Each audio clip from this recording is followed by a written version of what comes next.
Today we're making one of my good friend Mike Caliendo's favorite recipes, and I invited him to do the episode and he said he would rather get drunk and not even eat. So here we are on a Monday and we're making beef stroganoff. Absolutely incredible.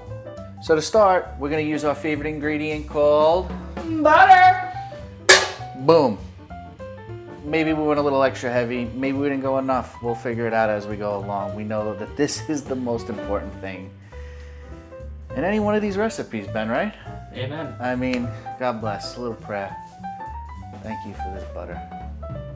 That is all. Ben, look at the golden butter. Well, did you look at that? This is why I do it. It's definitely not for the money. Yep, it's definitely not. So we're just gonna dump in the mushrooms and the onion.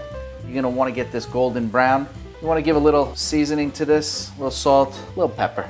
And then just gonna let those brown up. Ben, you know what we should do? You a little more in there? It's a little dry. It is a little dry. I didn't want to say anything, but it is a little dry. That's better. Throw it in there. Yeah. Have a little fun. It'll melt up. Nah. All right, so now we're gonna throw in our 2 cloves of garlic. I don't like to throw it in too early. I don't want it to burn up. So there, just right in there. Just 2 cloves. 2 cloves. Going light. Yeah, I'm not trying to kill everyone with garlic, you know? I don't want to make it overbearing. I mean, I don't think it's overbearing, but it could be overbearing for not only, the people that live in the house with you, but then you go out to the store, you know. Once your mushrooms, onions, and garlic are all cooked up, you're gonna throw it right in the bowl. Take that, put it right in there. And then in the same pan, we're gonna cook our steak. I like to cover this with a little foil. Just something I do. If you don't want to do it, then don't do it. We're going back to the old butter. Should we do like a little more? I mean, Ben. Better safe than sorry. I mean, why short ourselves? Yeah. We have enough. Before we throw the steak in, I'm gonna highly recommend that you use a nice piece of steak. I chose a boneless ribeye. You can use a top sirloin. You can pretty much use anything you want. I would go to a nice butcher and get something because the quality of meat, it makes a big difference, okay? I did this recipe once with a little bit of store-bought, grocery store. Trash. Garbage. Not good. Why do that to yourself? Treat yourself like a really high-class individual and buy yourself a nice steak to go with this dish, okay? We're just gonna throw it in as so. Try to keep it nice and separate here as best we can. I got a pretty big pan. Get them all spread out. Make room for Jesus. Yeah, no one needs to be on top of each other here, okay? It's not the New York City subway. And you're gonna just wanna brown these up on both sides.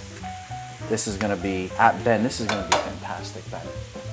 It's so nice that we're having such a nice conversation here. Usually I don't even wanna talk to you. I wanna get the recipe done, I wanna have it, and I wanna move on with my life. What changed? What changed today? I don't know. I'm on 1 edible.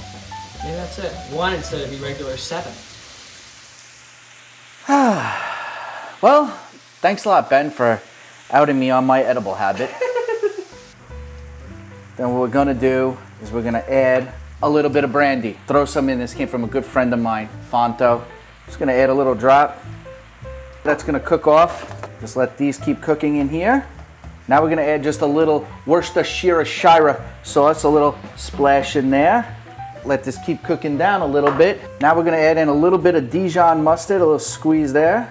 So this is really basically just gearing up to be our sauce. Huh, Ben? Do you smell that happiness, huh? And then we're gonna add some beef broth. I just eye it. I kind of coat the bottom, then let it cook down a little bit more. Now once you do that, I'm gonna add a little teaspoon of all-purpose flour just to thicken it up a little bit. Sprinkle it a little evenly. Don't put too much. You can always add more as you go if you want it to be a little bit thicker. How about that, Ben, huh? Oh, sure. Oh, come on. Stroganoff is gonna be fantastic. What does stroganoff mean? I have absolutely no idea. It's not Italian? This ain't from my part of the world. You know what I'm saying, folks? Huh? Meaning Queens. It's not from Queens. All right, now that you have this consistency here, what we're gonna do is we're gonna take those onions, the mushrooms, the garlic, and they're going right back in. Here we go. Oh, Ben. And you're on low to medium heat right now, and you're just gonna wanna let that heat through again. Ben, get excited. You're not excited. Yeah. Now before we throw in the sour cream, I give a little taste test, see if you need a little salt and pepper. But since Ben is always the one doing all the work here, we're gonna let him test it out. Oh, yeah. Let's see, what do we got? What do we got? God damn!